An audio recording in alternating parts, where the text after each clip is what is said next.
Hello again, Conte. Sorry for the delay in videos lately, work has been a little bit hectic. Frostfang has come out. I wanted to talk about the changes to the Greatsword meta, and it is meta to run depending on the circumstance. We'll talk about that in a second. But yeah, just quickly, Punishing Draw, the Frostfang one-piece set bonus, gives you a stun effect on your draw attacks and also increases their attack power. So that's 5 true raw on your draw attacks and also 30 KO for Greatsword, which is not bad at all, to be honest with you, and usually you can finesse that into getting a single extra KO. However, it will depend on your playstyle. It depends on how aggressive you are, it depends on whether or not you're running Slugger, and it depends a lot on the monster's tolerances, so this might not be great for every matchup. You know, KO is a status lane, like any other status it depreciates, so if you're not playing aggressively enough and you're not hitting the head enough, you won't get much out of it. But yeah, assuming you can get a KO, running a single piece of Frostfang is definitely meta for Greatsword. Here is the first set.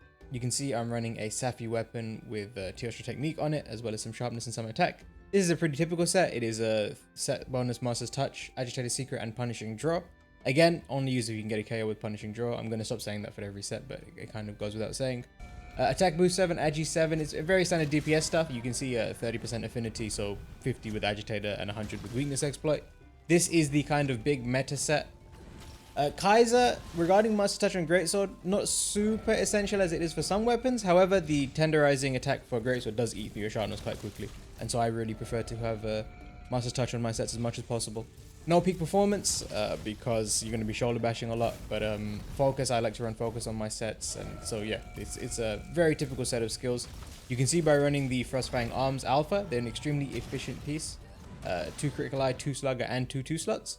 Yeah, compared to most pieces of armor, this is incredibly efficient, and if you want Slugger, that is. And I found that having 2 points of Slugger on this kind of playstyle can mean the difference between getting the KO and not getting the KO. But of course, your mileage may vary. If you aren't finding that you're getting an extra KO with the 2 points of Slugger, then you are welcome to swap to the Frostfang Vambrace's Beta for the extra slots, or maybe even a different Frostfang piece. This is the second set that is currently meta for Greatsword. You can see it's got a single point of Frostfang on it, as well as Brachydium legs, because the weapon itself has, if I can find it, has Volcano Divinity on it. So we're just stacking attack and also Volcano Divinity, so we can run one less piece of Frostcraft. The reason this is because the arms are so efficient, and in my experience, especially with Frostcraft, where you're basically sheathing after every other attack, you are going to be getting KOs and probably an additional KO because of the points of Slugger. Yeah, these arms are just too hard to pass up on. Then we run the legs as well, because the Volcana legs are extremely piece inefficient, and so it is actually worth not using an extra. So we're dropping some raw, obviously, by using Volcano Divinity on the weapon. However, the better slots and the better skills that you get on the legs actually make up for that overall. Again, the skills are fairly typical. You can see I'm running 3 points of focus, but your mileage may vary. Because we're not running 2-piece Brachydium, we can't get 2 Agitator Secret, obviously. So we have 40 affinity without Agitator. Agitator takes up to 50, and then Weakness Exploit to 100. Yeah, very, very typical set. Max focus, because I hate playing Unsheathing Greatsword without it.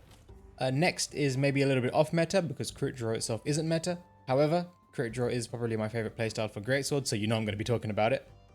This is a sort of version of a set that I done a video on previously. It is a peak performance based, because we're not going to be shoulder bashing because we're only using Crit Draw for affinity.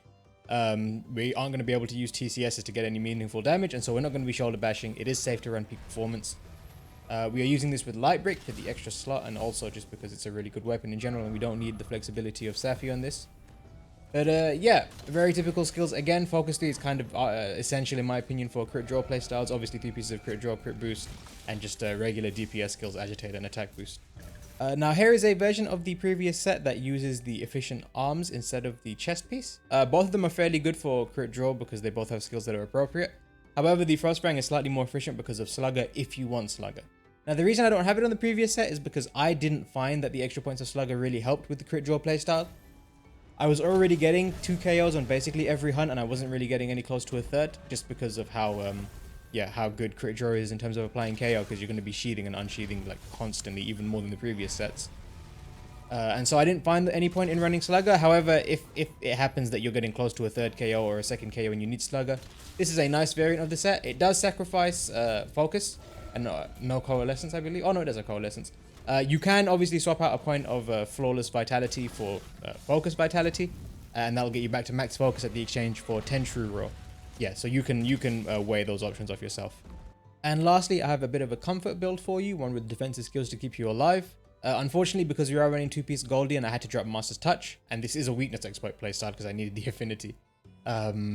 Yeah, so your mileage may vary. You are going to eat through sharpness fairly quickly. If you don't like Coalescence or you're fighting something that doesn't use it, feel free to swap it for like Protective Polish. Might be nice to use whenever you go to Tenderize. I don't know. But anyway, the skills are fairly typical stuff. I've obviously got the defensive stuff. Between Divine Blessing 5 and Health Boost 3, you're basically immortal. And when you add on a point of recovery up to your health augmented Lightbreak Greatsword, yeah, nothing's going to kill you. I mean, you do take damage. You're either going to heal it off or get it back really quickly. 2 points of Slugger are really nice for guaranteeing the KO, especially because this is not Frostcraft or crit draw. So you are going to be sheathing a bit less. The extra KO really does add up on these builds. And otherwise, Agitated 7 gets us from 30 to 50 affinity, and then Weakness Exploit takes us to 100. So we've got maxed affinity with some points of attack boost and some points of crit boost. Yeah, a very nice mixture of DP. You'll see that I never really commit to full comfort builds. All of my comfort builds are meant to like guarantee you to stay alive, but also give you a solid amount of DPS. Obviously, you can jiggle things around as you need to. And that's basically everything covered. I've gone over all of these sets that are relevant as far as I'm aware, all of the changes that Frostfang has had on the meta.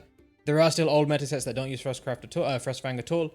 However, you know, we've already covered those in detail and you are still welcome to use them. Yeah, hopefully I covered everything. Let me know if I missed anything. I'm sorry if I did. I'll pin it in a comment or something. But yeah, I think this basically covers everything. Overall, Frostfang is really fun. I really like the crit draw playstyle, especially on Greatsword. But yeah, I hope this helps, and I hope you enjoy using the new set bonus and getting some juicy KOs. Take it easy. Bye-bye.